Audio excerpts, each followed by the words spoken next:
Chapter 15. She's back.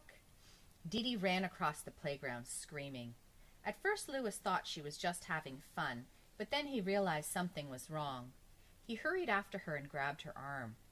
"Dee Dee, are you all right?" he asked. She stared at him wide-eyed as she continued to scream. Several other kids gathered around. "What's wrong with Dee Dee?" asked Myron. "I don't know," said Louis. Dee Dee hiccuped 3 times, then gasped, "I saw her!" "Who?" asked Louis. Dee Dee didn't answer. She just stared right through him. But everyone else knew whom Dee Dee had seen. Most of them had seen her too, during the last 2 weeks. "Where was she?" asked Todd. "On the monkey bars," said Dee Dee, still trembling and breathing hard. "I was hanging upside down, and suddenly she was hanging upside down right next to me." "Did she wiggle her ears?" asked Jenny. "Only one," said Dee Dee. "I jumped off and ran away before she could wiggle the other one." "That's good," said Rondi. "Who is she?" asked Louis. "A hippopotamus?" "No," said Myron with a laugh. "Why do you say that?" "Because when a hippopotamus gets mad, it wiggles its ears." "She's worse than a hippopotamus," said Allison. "I saw her last week at the water fountain," said Todd. "I bent down to get a drink, and then there she was, drinking at the fountain next to me." "I saw her on the stairs," said Rondi. "I was going up the stairs, and she went right past me, sliding down on the banister." "Who?" asked Louis. "Mrs. Gorf," said Dee Dee. Just saying the name sent a shiver of fear through her body. "Oh, your old teacher," said Louis with a shrug. "Is she back? I always wondered what happened to her." The children looked at each other. Mrs. Gorf was the teacher that they had had before Mrs. Jules took over. They had never told anyone how they had gotten rid of her. They especially couldn't tell Louis. She was the meanest teacher in the history of Wayside School. Of course, there are other teachers at other schools who are meaner. Louis looked toward the monkey bars. "I don't see her," he said. "Well, she was there," Dee Dee insisted. "I saw her." "You just imagined you saw her, Dee Dee," said Louis. "If you don't like somebody, or if you love somebody, you often think that you see that person when she isn't there. It's very common. It's just like Mrs. Drizzle." "Who's Mrs. Drizzle?" asked Todd. "She was the worst teacher I ever had," said Louis. He shivered just thinking about her.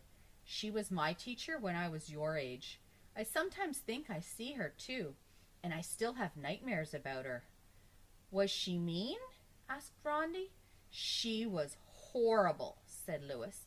"Every morning she used to check our fingernails.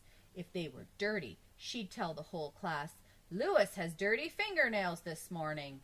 And if you talked in class, she'd pick up the garbage can and put it over your head. You had to leave it on your head until the bell rang." "Did she ever put it over your head?" asked Todd. "Lots of times," said Louis. Everybody laughed.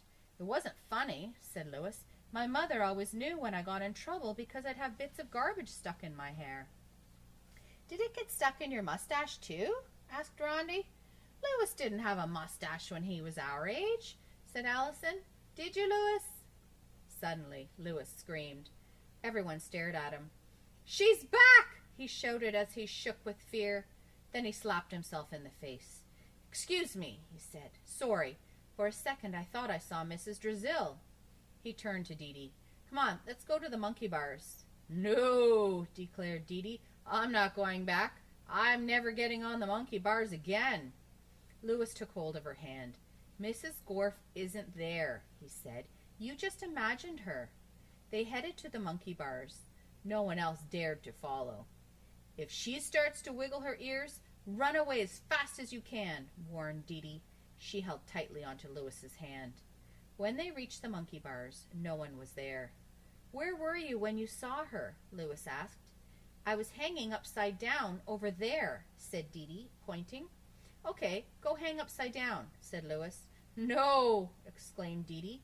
"Don't worry, I'll be right here in case anything happens." It had rained during the night, so the sand under the monkey bars was wet and somewhat hard. Dee Dee walked across the sand and pulled herself up on the bar. She hooked her legs over, then hung from her knees. "Well, do you see her?" Louis asked. "No, it's safe now," said Dee Dee. "Thanks, Louis. I guess you were right. I must have seen my shadow or something." Dee Dee pulled herself right side up, then hopped down from the monkey bars. She and Louis walked away hand in hand. She held Louis's hand not because she was scared, but because she liked him. "Mrs. Drizzle sounds almost as bad as Mrs. Gorf," said Dee Dee. "She was," said Louis. "She once made me put gum on my nose because I was chewing it in class." "How can you chew your nose?" asked Dee Dee. Behind them, Dee Dee's footprints could be seen in the wet sand under the monkey bars.